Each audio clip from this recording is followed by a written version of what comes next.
Quisiera que inclináramos el rostro para orar por esta palabra que vamos a ver hoy. Señor, te suplicamos que nos ayudes, que tu Espíritu Santo pueda dirigirnos y que podamos dar en el blanco, en el nombre de Jesús. En el nombre de Jesús. Amén. Hermanos, en este mes que viene, ¿qué mes es, hermanos? Octubre. Se celebra el mes de la Reforma. ¿El mes de qué, hermanos? El mes de la Reforma. Acordémonos de que un 31 de octubre de 1517 en Alemania, en la catedral de Wittenberg, fueron clavadas 95 tesis que podríamos decir que fue lo que encendió la mecha de la Reforma, y como consecuencia el oscurantismo cayó. Y ahora nosotros tenemos una Biblia. ¿Cuántos de ustedes tienen una Biblia? Levante su Biblia, por favor. Mire qué lindo. Ahí está. Y yo sé que tienen más Biblias en su casa. Y gracias a estos hombres y a eso que sucedió en esos días, nosotros gozamos de nuestros cultos centrados en la palabra de Dios y no en una tradición inventada. Mientras yo voy a estar compartiendo ahora la sola escritura. ¿Qué voy a estar compartiendo yo? La sola escritura. Mientras yo voy a estar compartiendo, como tengo que tocar la historia, hermanos, y nadie se vaya a enojar conmigo si, verdad, yo menciono a la Iglesia Católica o a la Iglesia de Roma o a los papas, porque la historia lo dice. Entonces hoy en esta reunión pues vamos a hablar en algunas áreas bastante claras en eso. Entonces, hermanos, para poder explicar en qué consiste la sola escritura,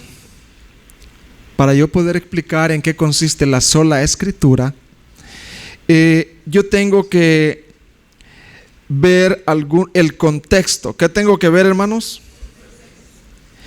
Es decir, la manera en por qué surge la sola escritura, dónde surgió la sola escritura y con quién surge. Y entonces de esa manera vamos a ver, ya lo vimos, pero ahora vamos a explicar la historia de la iglesia, las etapas históricas de la iglesia. ¿Se acuerdan ustedes quiénes eran los padres de la iglesia, los primeros padres de la iglesia? ¿Cómo se les llamó a ellos, hermanos? Los apóstoles, los padres de la iglesia, ¿verdad? Esa fue la primera etapa de la iglesia. También se le llamó la iglesia primitiva. La iglesia primitiva, hermanos, fue en el año 33 hasta el año 100 después de Cristo. Era una iglesia apostólica de verdad. Era una iglesia pura. Tenían la sana doctrina. Conservaban la forma de la sana doctrina. ¿Qué conservaban ellos, hermano? Y entonces ahí por el año 100 después de Cristo ya murieron los últimos apóstoles, y entonces la iglesia comenzó a avanzar, y entonces la iglesia también comenzó a ser la iglesia llamada la iglesia perseguida. La iglesia nómada o perseguida está en el año 200 después de Cristo. Es una iglesia también que conservaba la forma de la sana doctrina, ¿verdad? Era una iglesia pura, no sin defectos, pero era pura, sana. hasta ahí, hermanos, ¿verdad? Pero viene la tercera etapa. ¿Y cómo se le llamó a esa iglesia, hermanos? La iglesia imperial, 313 después de Cristo.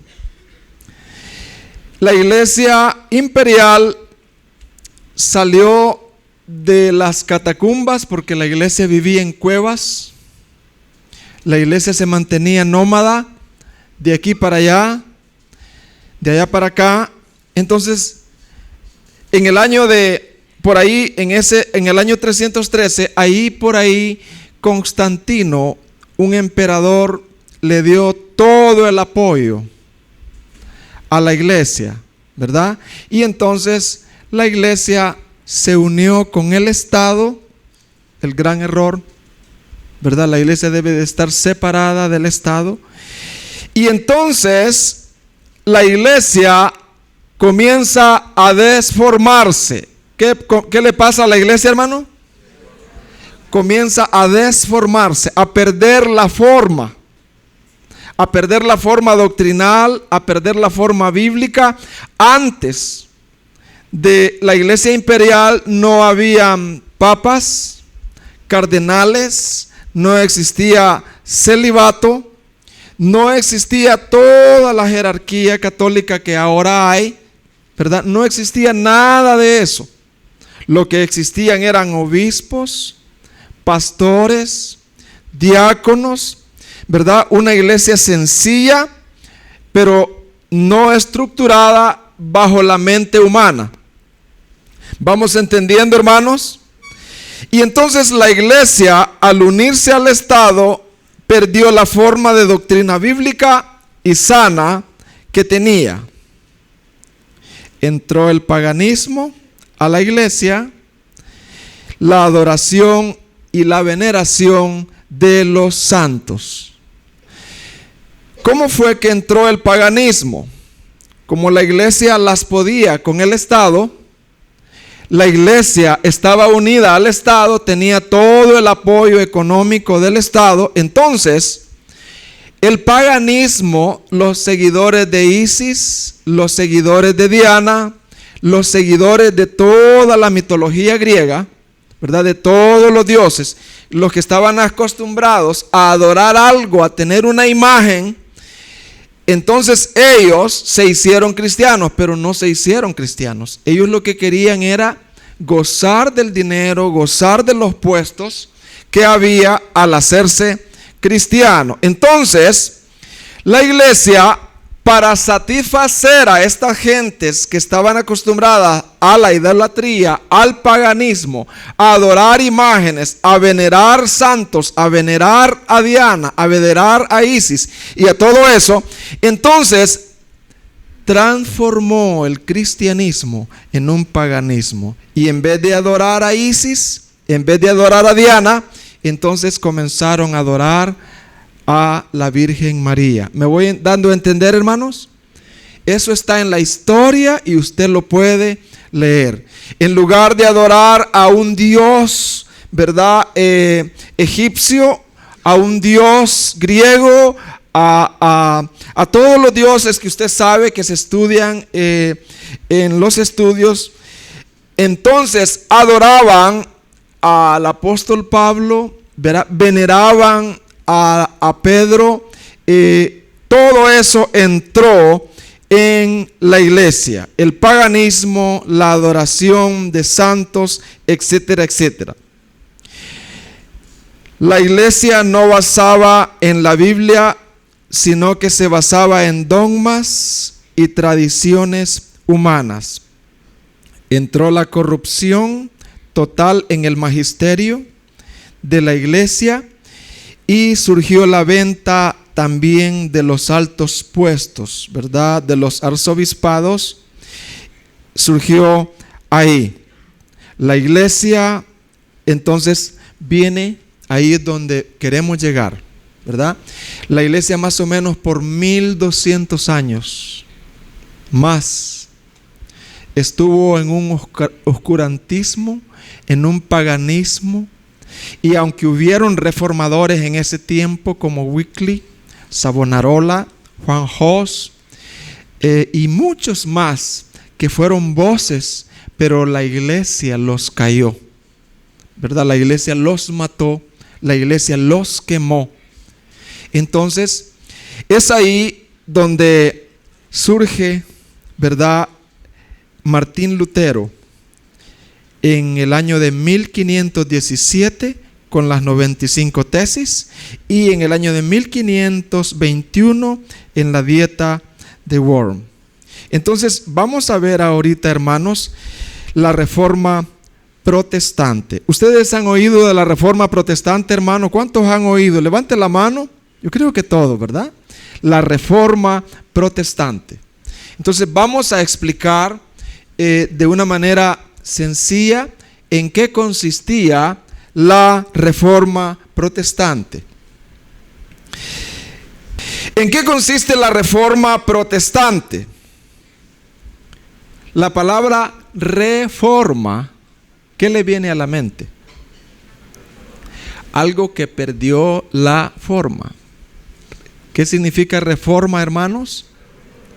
Algo que perdió la forma. Entonces se le da una reforma. Vamos a reformar. Entonces, reformar es volver a formar algo. Rehacer. Se denomina reforma protestante al movimiento que surgió en el siglo XVI. ¿En qué siglo, hermanos? El año de 1500, siglo XVI. Gracias a Dios por los jóvenes que están aquí, por los adultos. Nosotros estamos aquí, hermanos, para poder recordar la historia, ¿verdad? Porque de lo contrario vamos a cometer los mismos errores que cometió la historia. Yo les pediría que si algún día yo llego a morir de un infarto, me voy con el Señor, en este mes siempre celebren la Reforma, siempre prediquen en todo este mes de las 5 solas de la Reforma. Y que este movimiento impulsó un cambio profundo en la iglesia. ¿Qué impulsó este movimiento, hermano? El propósito de la protesta, fíjese bien. Vos sos protestante, le dice. Vos sos protestante. El propósito de la protesta era que la iglesia retornara a la forma original. ¿Cuál era el propósito de la protesta, hermanos? Retornara a la forma original. Que la iglesia retornara a las raíces y a la forma del primer cristianismo. Una pregunta, ¿cómo se le llamó a la iglesia a la primera etapa? ¿Cómo se le llamó? La primitiva, apostólica. ¿Cómo se le llamó a la segunda etapa? La iglesia perseguida o nómada, ¿verdad? Hasta ahí se mantenía la pureza. ¿Cómo se le llamó a la tercera etapa? La iglesia imperial, o sea, la iglesia deformada, ¿verdad? Y entonces la iglesia de la Reforma es ya la iglesia de 1500. Ese fue el propósito de la Reforma, ¿verdad? Ahora, Martín Lutero, un monje agustino, profesor de teología en la Catedral de Wittenberg, cuando él escudriñó la palabra en Romanos capítulo 1, versículo 17, y vio que la salvación no se compra, sino que la salvación se recibe. Y vio todas las atrocidades que sus superiores estaban llevando a cabo y que no habían voces. Entonces Martín Lutero, a través de las 95 tesis, veamos ahí, Vamos a ver qué son las 95 tesis. A través de las 95 tesis, en ese tiempo, un profesor de teología como Martín Lutero tenía ciertas libertades. Podía pegar un panfleto, ¿verdad?, donde él ponía sus argumentos, donde él, ¿verdad?, exponía su manera de pensar. Pero en el caso de Lutero, Dios lo había estado preparando por años, por muchos años. Lutero era un hombre muy devoto. Él, con el propósito de alcanzar la salvación, con el propósito de ser salvo, él se confesaba lo más que podía. Y dicen que cuando ya venía de la confesión, que él había echado todo, le había dicho todo a su superior, venían pensamientos y volvía nuevamente. Pero mire, padre, fíjese que tuve también este otro pensamiento. Y mire cómo hago. Entonces, los superiores de él realmente lo veían como un hombre fuera de serie. Alguien que con profunda ignorancia, ¿verdad?, pero con una intención de Dios. Él quería ser libre de su pecado a través de las golpizas que él se daba. Se quedaba él tirado noches enteras recibiendo la lluvia, con el propósito de limpiarse de esos pecados en los cuales él estaba. Y una vez Lutero se encontró con una Biblia amarrada en la biblioteca de donde él estaba, porque la Biblia no era accesible a ellos, sino que estaba amarrada ahí. Y él dijo una famosa frase, tenía tanta sed de la palabra, y él dijo: oh, si tuviera una sola para mí. Y Dios le concedió una Biblia. Entonces aquel monje, queriendo encontrar, como había querido encontrar en tantas cosas su salvación, encontró en la Biblia su salvación. Comenzó a leer los Salmos, comenzó a leer el libro de Romanos, comenzó a leer el libro de Gálatas. Pero cuando llegó al libro de Romanos, capítulo 1, versículo 17, que dice que la justicia de Dios, y vamos a leer ese versículo, mire lo que dice: porque en el Evangelio la justicia de Dios se revela, o sea, la recibimos, se revela. ¿Por qué dice? No se compra, se revela por fe y para fe. Y dice, como está escrito, ¿qué dice? Mas el justo por la fe vivirá. Y él agregó algo: la fe sola. La fe sola. Entonces, hermanos, ¿qué son las 95 tesis? ¿Y por qué las clavó Lutero? La gota fue la venta de indulgencias. ¿Cuál fue la gota? Pero ya Dios lo estaba preparando a él por mucho tiempo. Ahora, ¿qué es una indulgencia? ¿Y por qué se dieron las indulgencias en aquel tiempo?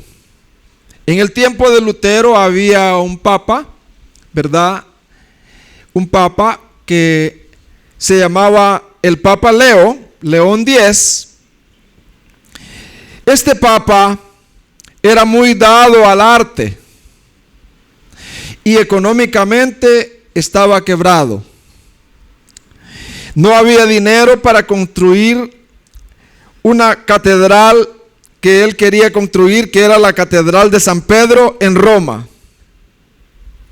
Y debido a la gran necesidad, el Papa Leo inventó la manera de cómo recaudar fondos. Y una manera era que, tocando el punto que la gente es más sensible, y es la salvación. En el año 600 después de Cristo, el Papa Gregorio inventó el purgatorio. Usted puede verlo ahí en YouTube, ahí está.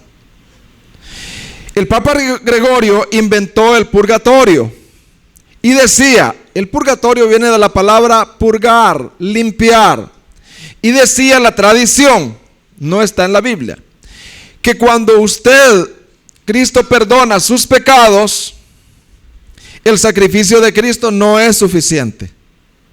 Aunque usted va a ir al cielo, pero como no es suficiente el sacrificio de Cristo para el perdón y para la limpieza de sus pecados, usted debe de pasar por un lugar intermedio. Antes de entrar ya purificado al cielo, debe de pasar por un lugar intermedio que se llama el purgatorio. Ahí usted puede, según lo que haya pecado, usted puede pasar 500 años, 300 años. La verdad es que quien está en el purgatorio un día va a llegar al cielo ya purificado, pero ahí es el problema, ¿verdad? Entonces, el Papa Leo se inventó un documento que se llama indulgencia, o sea, perdón. ¿Qué significa indulgencia, hermano? Perdonar los pecados. Entonces, él dijo, si tu abuelita y tu abuelito y todos tus ancestros, tus tíos, que están ahorita en el purgatorio no es que habían demonios con tridentes, no, era un lugar de tormento, pero era menos que el infierno. Esto era mentira, hermano, ¿verdad? Era un negocio. Entonces, ahí dice él, tú con algo que pagues, ¿verdad? Que pagues por este documento, por la indulgencia, entonces tu abuelita le mermamos de los 600 años que ella va a pasar en el purgatorio, le vamos a mermar 500, ya le quedan 100. Pero si tú pagas más, tu abuelita, al no más que la moneda toque el cobre, el alma en pena salta. Y ese es un dicho, ¿verdad? En ese tiempo. Entonces, ¿quién no iba a querer, hermanos? Si estas personas eran autoridades de la Biblia, supuestamente. Eran autoridades, eran los que dirigían la tradición católica, la tradición papal, era lo que dirigía, hermanos, ¿verdad? A la religiosidad. La gente no sabía nada de Biblia, hermanos, de la Biblia en latín y todo eso. No sabían nada, hermanos. Prohibido. No convenía que la gente interpretara la Biblia guiada por el Espíritu, porque todo el negocio se iba a venir abajo. Entonces, fue así, hermanos, como en el tiempo de Lutero, monje agustino y profesor de Wittenberg, él había estado estudiando Romanos 1:17. ¿Qué dice Romanos 1:17, hermano? Que la justicia no se paga por la justicia. ¿Qué dice Romanos 1:17, hermano? Que para obtener la justicia de Dios, la salvación de Dios no se paga, ya hay alguien que pagó. El Cordero de Dios ya pagó. ¿Quién pagó, hermanos? ¿Le podemos dar un aplauso al Cordero de Dios, hermanos? ¡Wow! El Cordero de Dios pagó. Y que lo único que debe de hacer la persona pecadora no es pagar, es confiar en lo que Él hizo. Lo único que debe de hacer, ¿qué es, hermano?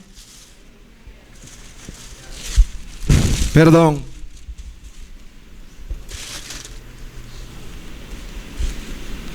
¿Cómo ven esta túnica, hermanos?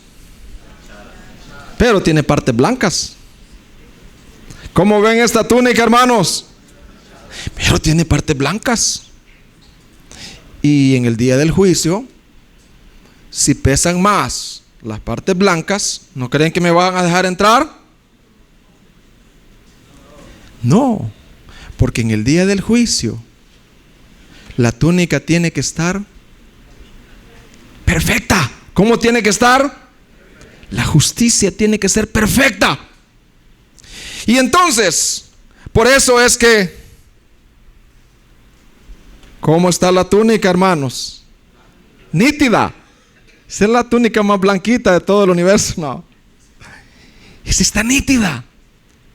Y entonces, para poder entrar al reino de los cielos se necesita una justicia perfecta. ¿Cómo se necesita? Perfecta. Y esa justicia, ¿solo quién la ganó, hermanos? Él la ganó. ¿Quién fue el único que nunca codició, hermanos? ¿Quién fue el único que nunca robó? Levante la mano. ¿Quién no ha robado? Nadie aquí. Le voy a pagar bastante. Aunque sea un dulce, hemos robado, hermano. Y ya somos ladrones. No podemos entrar. ¿Alguien aquí que no haya tenido un pensamiento de codicia? Levante la mano, hermano. Nadie. Todos estamos manchados. Estamos destituidos. Pero Cristo se ganó la túnica. ¿Le podemos dar otro aplauso, hermano?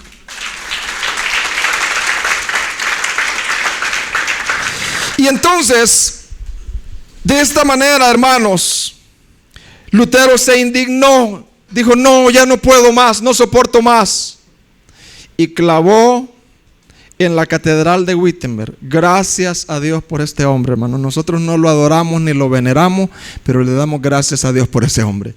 Un hombre con grietas y con defectos, pero le damos gracias a Dios. Amén, hermanos. Le damos gracias a Dios. Ese hombre pegó las 95 tesis en esa catedral. ¿Y qué contenían las 95 tesis? Voy a decir 7 cositas de las que contenían, pero eran 95 cosas. La primera cosa que decía es que la salvación se consigue mediante la fe y no la realización de buenas obras ni la compra de indulgencias. Fíjese. Decía Lutero, ¿y por qué es que el Papa decía, verdad? Si tiene la autoridad para perdonar, para sacar a personas del purgatorio, ¿por qué no lo hace por amor? Decía. Y así vacía el purgatorio. Es terrible. Decía las 95 tesis, cada persona puede interpretar libremente la Biblia. Cada persona, ¿qué dice? Si Saraí es nacida de nuevo y tiene el Espíritu de Dios, ¿puede ella interpretar la Biblia? ¿O solo hermano Joe? ¿O solo el Papa o los pastores? Ella puede. Pablo, si él tiene al Espíritu de Dios morando dentro, él puede interpretar la Biblia. Y no necesita papas, ni concilios, ni cardenales, ni pastores. Claro que él va a venir, pero él tiene, ¿verdad?, la habilidad dada por el Espíritu para interpretar la Escritura. ¿Se entiende, hermano? Si usted va al Concilio de Trento y lo lee y lo estudia, usted va a ver ahí que la interpretación de la Biblia solo le pertenece al magisterio de la Iglesia, de la Santa Iglesia Católica. ¿Y en qué se basan ellos? En versículos. A ti, Pedro, te daré las llaves para que todo lo que ates, ¿verdad?, sea atado, y todo lo que tú desates sea desatado. Ellos se basan en versículos, pero esos versículos hay que interpretarlos en el contexto para ver qué se quiso decir. Y ahí está el Concilio de Trento, ¿verdad? Decía las 95 tesis, cada persona puede interpretar libremente la Biblia. La única fuente de la verdad, decían, es la Biblia y no los dogmas católicos creados posteriormente. La única fuente de la verdad, que decía las 95 tesis, es la Biblia y no la tradición. El bautismo y la Eucaristía, o sea, la Santa Cena, son los verdaderos sacramentos. El papado no es una institución creada por Jesucristo, sino por el hombre. Era duro. No es necesario rendir culto a la Virgen y a los santos. Así decía. El purgatorio es una mentira. ¿Estamos de acuerdo con eso, hermano? ¿Y por qué enseño eso? Porque nosotros nos alegramos, hermanos, que Dios nos ha sacado del oscurantismo y queremos que saque a muchos de nuestros familiares, ¿verdad, hermanos? Queremos, ¿verdad? Este mes de la Reforma es un buen tiempo que cuando usted visite a sus familiares, lleve la película de Martín Lutero, ¿verdad? Porque ahí está la historia. Hagamos la obra del evangelismo. Ahora, vamos a ver, quinto punto, ¿cómo se originó la sola escritura y en qué consiste? Vamos a hablar primero,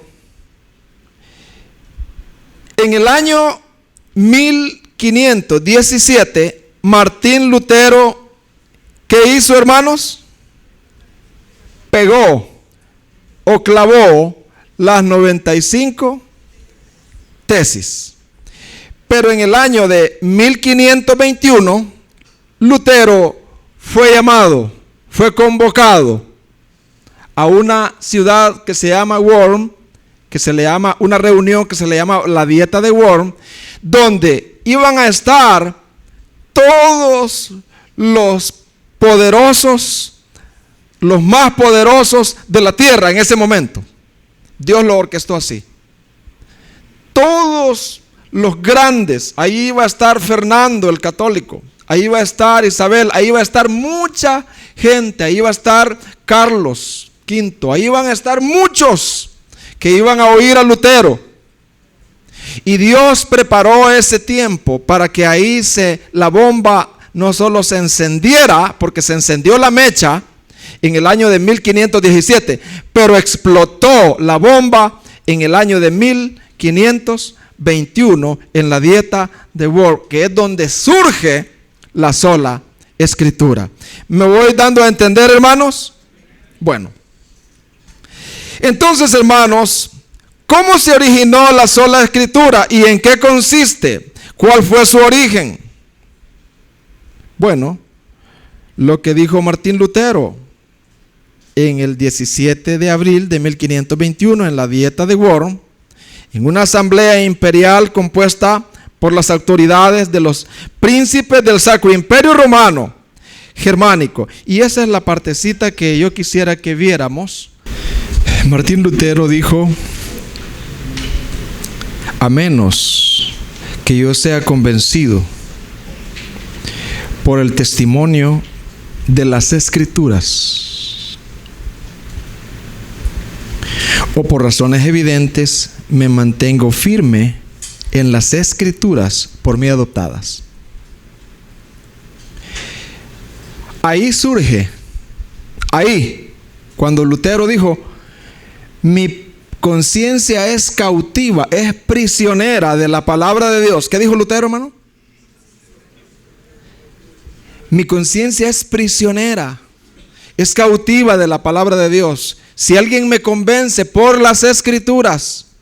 Entonces, Lutero, en esa Dieta de Worms, con la ayuda de Dios, hizo surgir la primera sola, que es la sola escritura. Amén, hermanos. ¿En qué consiste entonces? Ahora, ¿cómo Lutero afirmó el principio de la sola escritura? ¿Cómo fue que Lutero afirmó este principio? Cuando Lutero habla de que su conciencia es prisionera de la palabra de Dios, estaba haciendo referencia a algo que la cristiandad hoy en día hemos olvidado, y que significa que nosotros no podemos obligar a la conciencia de otro por preceptos no encontrados en la palabra de Dios. Yo no puedo predicar ni obligar con mi predicación a la conciencia de otros por preceptos que no están en la palabra de Dios. ¿Se entiende, hermano? Lutero fue fiel a la palabra y dijo: no, yo ni me van a obligar a mí a guardar y a obedecer cosas que no están en la palabra de Dios, ni yo voy a hacerlo, porque eso no es justo, dijo él. Significa que las tradiciones, opiniones de los hombres no deben de obligarlos. Amén, hermanos. Si Yo veo una profesión, hermanos, ahí, heredada de la tradición. Yo no voy a respetar esa profesión. Voy a respetar a las personas, pero no voy a respetar esa fe, porque eso no es fe. ¿Se entiende, hermano? No es fe. Es una tradición. Es un paganismo. Si yo veo un cura bien santo, se ve con su túnica ya viejito, no ha tocado mujer ese hombre, y se ve tan santo, tan célibe, yo no voy a respetar ese celibato. Yo lo voy a respetar a él como cualquier persona. Pero no voy a respetar lo que él hace, porque eso no es bíblico. Porque mi conciencia no puede ser prisionera de dogmas y tradiciones egipcias. No puede ser. ¿Me estoy dando a entender, hermano? Significa que las tradiciones, opiniones de los hombres no deben de obligarnos, ni debemos de tenerles miedo, ni respetarlas. Respetar a las personas, sí. Dios y solo lo que ella dice en la Biblia es capaz de atar la conciencia del hombre. Solo lo que hay en la palabra y lo que ella dice es digno de obedecer en cuanto a fe y conducta. Ahora bien, mi tema es la sola escritura.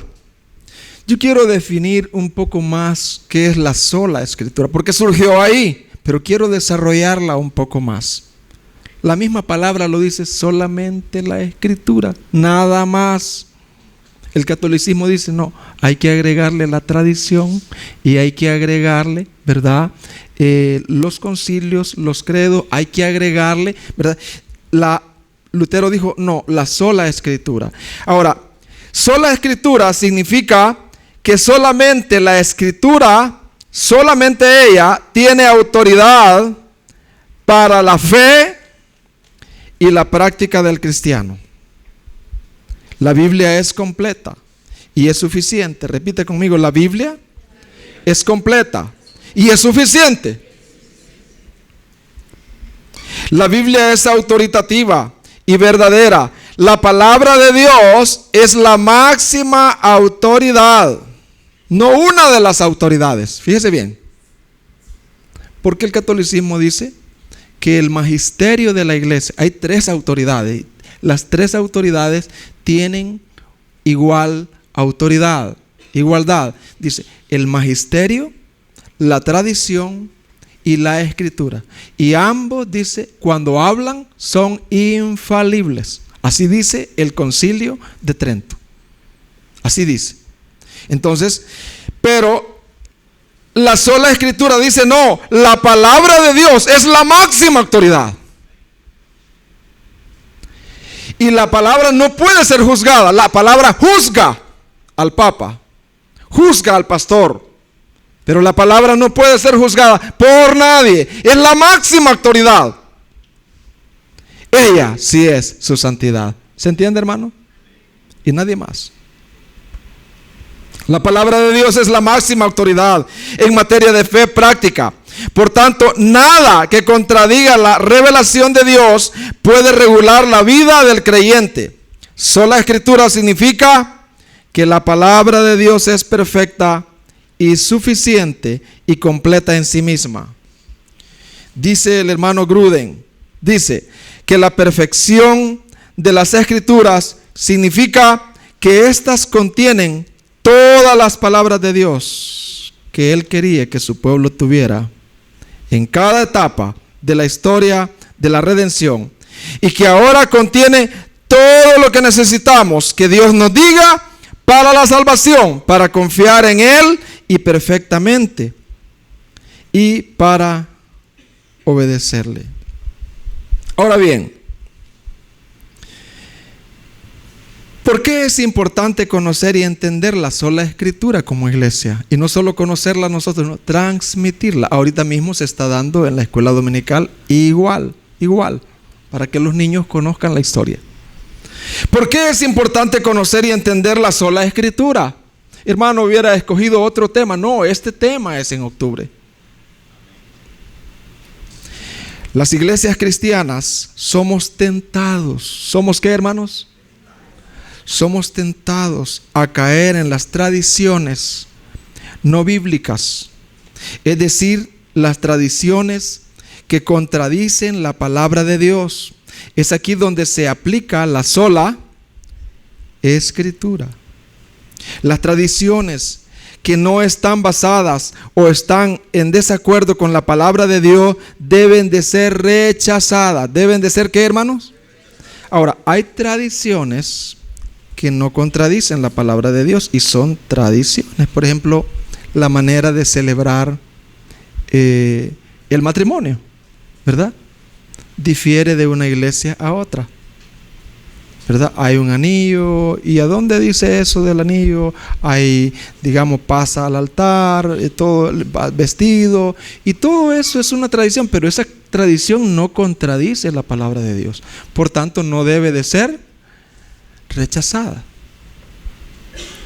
La sola Escritura nos lleva de regreso a lo que Dios nos ha revelado en su palabra. ¿Qué pretende la sola Escritura, hermanos? Llevarnos de regreso a lo que Dios verdaderamente nos ha enseñado. Ahora, quiero poner algunos ejemplos de tradiciones evangélicas que contradicen la palabra de Dios, ¿verdad? Y no pido perdón por esto, porque son ciertas. En el mundo evangélico hoy, ¿verdad? Existe eso. Hay tradiciones que contradicen la palabra de Dios. Por ejemplo, la creencia en apóstoles.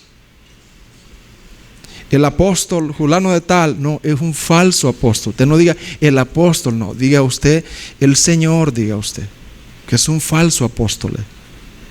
Señor fulano de tal, ¿verdad? Que sale en la televisión, en tal canal, él no es apóstol. Porque los apóstoles y los profetas fueron hasta Juan. ¿Hasta cuándo, hermano? Hasta Juan. Cuando se cerró el canon, ya no hay más apóstoles. Hasta ahí se cerró. Y cualquiera que se llame apóstol es un falso apóstol y no es digno de respeto como apóstol, sino como persona. ¿Se entiende, hermano?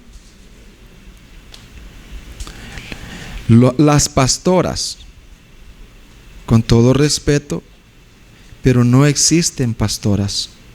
Si yo tengo $300 en mi cuenta bancaria ahorita, te los voy a dar y tráeme en el Nuevo Testamento a una mujer que haya sido pastora y que se le diga pastora. Bueno, aquí tenemos a pastora, pero es el nombre de ella.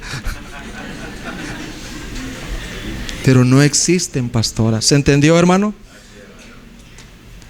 Desde el momento que se va y la pastora aquí, bueno, hay que tener cuidado en ese sentido, ¿verdad? Hay que tener cuidado. Peligro. Salmistas. Yo lo que sé es que hubo un salmista que se llamaba Salomón y un salmista que se llamaba David, el dulce cantor de Israel. Pero a más de eso, porque tal vez algunos himnos ya tienen ahí y les ponen nota, eso no es ser un salmista, hermano. Es ser un hermano común y corriente que canta y toca y un músico. Eso es todo, hermano. Pero no hay salmistas. ¿Se entiende, hermano? Patriarcas y las manías que ustedes ya las saben, manías peligrosas como declaro, decreto, arrebato, desato, ato, paralizo, desata tus bendiciones, viajes al infierno y viajes al cielo. O sea, ¿para qué yo voy a ir a donde alguien que soñó y fue al infierno si el infierno claramente lo declara acá, hermano? ¿Entiende? Y que allá en el infierno vieron a fulano de tal y vieron a un papa y vieron, hermano, todo eso, hermano, no es bíblico. No hay que tenerle miedo. ¿Se oyó, hermano? Pero viera cuántas almas ganaron. No, hermano. Cuántas almas pervirtieron. Porque esa alma ya va a seguir, ¿verdad? Y el propósito de todas estas falsas visiones y todo esto, ¿verdad?, es desviar nuestro amor hacia Jesús. ¿Cuál es el propósito, hermano? Desviar nuestro amor, nuestro afecto hacia la persona de Jesucristo, para enrolarnos en tanta cosa y ya no predicar el santo evangelio, ¿verdad? Desata tus bendiciones, viajes al infierno y al cielo, pactar con Dios, donde va de por medio dinero. Todas estas son tradiciones que contradicen la palabra de Dios y no hay que tener miedo, denunciarlas claramente, ¿verdad? Para que no le exploten al hermanito, ¿verdad? Está en deuda, pacte con Dios. No, hermano, no. Lo que él necesita es examinar su vida, ¿verdad? Por lo mal organizado que fue, ¿verdad?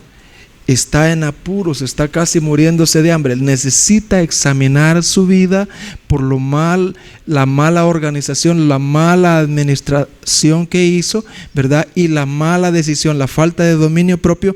Examinar su vida, ¿verdad? Delante de la palabra de Dios, pero no hacer cosas para salir de ahí. Todos esos son trucos para poder sacarle el dinero a usted y a otros ignorantes, y estamos volviendo, ¿verdad?, a la Edad Media como hacían los papas en ese tiempo, ¿verdad? Yo sé que esto del falso evangelio de la prosperidad, ellos compran hasta tiendas repletas de aceite y venden el aceite caro, hermano, carísimo lo venden. Entonces, todo eso, hermanos, son tradiciones que la sola Escritura los pone en su lugar. ¿De acuerdo, hermanos? Ahora, ¿cuál es la base escritural de la sola Escritura? La base escritural de la sola Escritura se encuentra en un versículo y más, en 2 de Pedro 1:20. Mire lo que dice. Entendiendo primero esto, que ninguna profecía de la Escritura es de interpretación privada. Eso es lo primero que vamos a ver. La palabra no es de interpretación privada. Versículo 21. Porque nunca la profecía fue traída por voluntad humana. Eso es lo segundo que vamos a ver. Que la profecía, la palabra no fue traída por voluntad humana, sino que los santos hombres de Dios hablaron siendo inspirados por el Espíritu Santo. Entonces, lo primero que vamos a ver ahorita es que la palabra no es de interpretación privada, de interpretación personal. ¿Qué significa eso? Les voy a comentar. Ninguna persona debería de decir: es que para mí, hermano Joe, esta porción de la Escritura significa esto. No, hermano. Nadie debe de decir eso. Es que para mí, la Biblia solo tiene un significado. No tiene dos significados. Puede tener varias aplicaciones, ¿verdad? Pero la Biblia solo tiene un significado. Repita conmigo. La Biblia solo tiene un significado. Y es lo que quiso decir a los oyentes originales. Repita conmigo. La Biblia solo tiene un significado. Y es lo que quiso decir a los oyentes originales. Ninguna persona debe decir: para mí esta porción de la Escritura significa esto. Bueno, dice otra, es que para mí significa esto otro. Ah, bueno, para vos estamos bien. No. Quizás completamente contradictorio. Y ambas, pensar que las dos opiniones son correctas, porque no es un asunto de interpretación personal. La aplicación puede variar, pero el texto debe significar lo que significó para la audiencia original. Veamos un versículo mal usado de interpretación personal. Veamos 1 Samuel 17:40. Y tomó su cayado en su mano. ¿Quién tomó su cayado, hermano? David. Y escogió 5 piedras lisas del arroyo y las puso en el saco pastoril, en el zurrón que traía, y tomó su honda en su mano y se fue hacia el filisteo. Y ya ustedes saben lo que pasó. Pues yo buscaba ahí en internet para ver qué interpretación le dan a este versículo y dicen, falsa interpretación. Dice, ¿por qué 5 piedras y no 6? Fíjese, primero dice, el número 5 dice es el número de gracia en numerología. Después dice, las 5 piedras significa, y dice, la paciencia, la esperanza, el amor, la obediencia y la tolerancia. Si tú te armas tu vida con estas 5 piedras, vas a vencer a todos los Goliat que encuentres. ¿Se oye bien, hermano?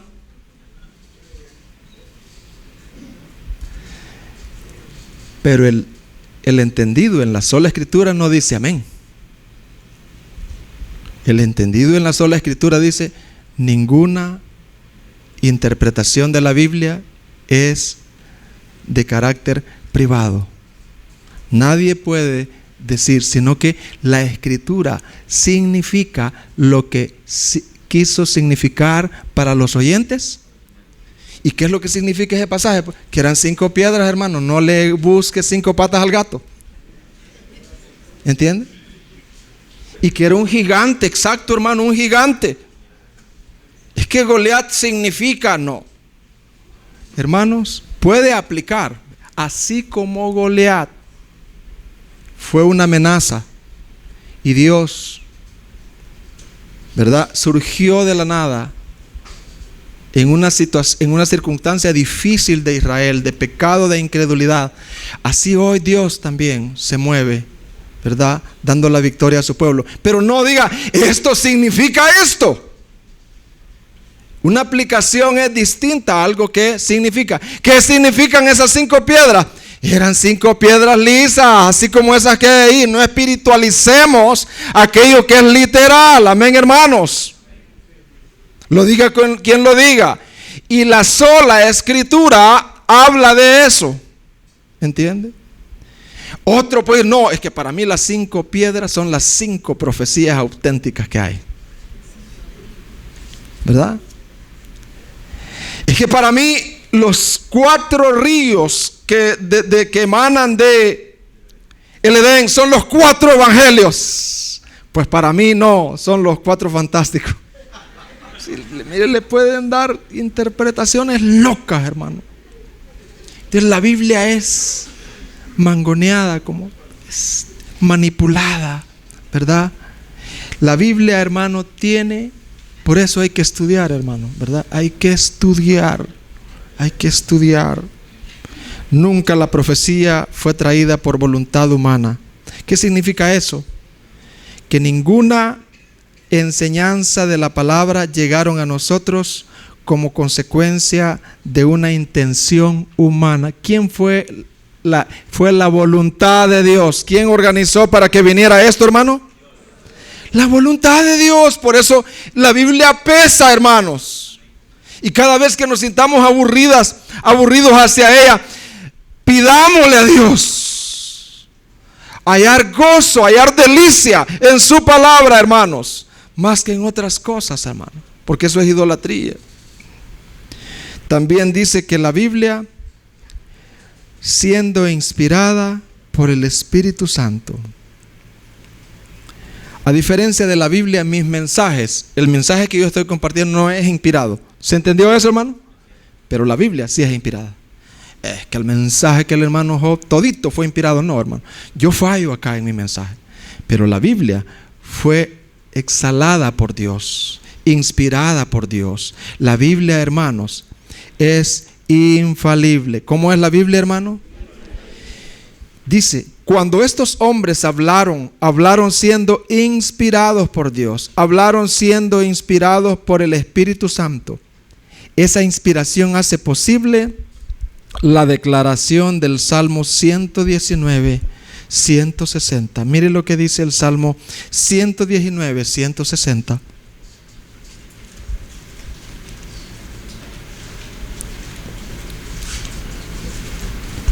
Y ahí abarca todo el Antiguo Testamento abarca el Nuevo Testamento, abarca las genealogías, abarca lo que dijo Jesús, abarca todas las palabras, aún las palabras más sencillas que hay en la Biblia. Dice, la suma de tu palabra, ¿qué dice? ¿Será verdad que la Biblia es infalible porque el hermano Job lo dice? No, porque la Biblia lo dice. La suma de tu palabra, ¿qué dice? Toda la palabra.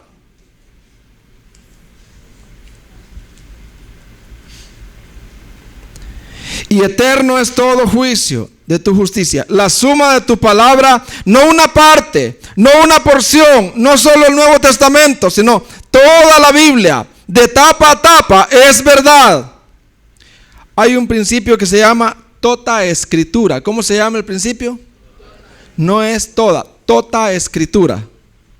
Eso significa que cada palabra ha sido inspirada por Dios, no solo algunas porciones. Damos gracias a Dios por la reforma, hermanos. Sin Biblia anduviéramos bajo tradiciones paganas, siendo engañados y siendo conducidos no a un purgatorio, sino al infierno. Pero damos gracias a Dios. Por eso en este mes celebramos el mes de la reforma. ¿Entiende por qué celebramos el mes de la reforma, hermano? Por eso, en gratitud a Dios. En los próximos reuniones de este mes va la sola fe, viene la sola fe, ¿verdad? Ahí, hermanos que van a participar. Pero yo quisiera hablar a toda la iglesia. Amada iglesia, oye estos versículos, por favor. Yo te los hablo porque los he estado orando por varios tiempos y me han funcionado. ¿Sabes? Cuando yo voy a leer la Biblia, antes la leía sin orar, hoy oro. Y lo primero que yo digo, cuando yo voy a leer la Biblia, yo oro a Dios y le digo, inclina mi corazón a tus testimonios y no a la avaricia. Señor, mi corazón es inclinado al internet, mi corazón es inclinado al celular, mi corazón es inclinado a YouTube, mi corazón es inclinado a tanta red, mi corazón es inclinado a esto, a lo otro, pero haz un milagro en mi vida, Señor. Inclina mi corazón a tus testimonios. Cada vez que vayas a leer la Biblia, y no digo si es que la lees, debes de leerla, porque nos ha sido dado, es un tesoro que nos ha sido dado. Amén, hermanos. Eso es lo que te diferencia de un creyente, de algo tradicional. El tradicional, el que se deja llevar por la tradición, ¿verdad? Por el paganismo. Donde va Vicente, donde va toda la gente. Pregúntale al de que va a una profesión, ¿por qué lo hace? No te va a dar una respuesta bíblica, porque los demás lo hacen, siguiendo la tradición. El creyente no, vive por las convicciones que lee. Y no solo por las convicciones que le predican, por las convicciones que lee. Amén, hermanos. Entonces, mire, ese texto debe de incluirlo en tu oración, si tú quieres. Dice, inclina mi corazón a tus testimonios y no a cosas baratas, pues. Ay, vamos a metro. Ay, qué lindo, ay, qué bello. Pero no te desvives en la mañana para buscar la palabra de Dios. Esto es de valientes y de creyentes. Amén, hermanos. Si no, si tú te desvives más por otras cosas que por esto, es bueno retornar a la sola escritura, para no solo leerla, sino amarla, desearla, sentir que, ¿verdad?, que amo esta palabra, que penetra, que me hace crecer. Entonces yo te animo, ¿verdad?, a que cuando vayas a leer la Biblia, cuando comiences, al inicio de leer la Biblia, tú le digas, inclina mi corazón a tus testimonios, porque mi corazón es inclinado a otras cosas. Y segundo, cuando ya estés leyendo,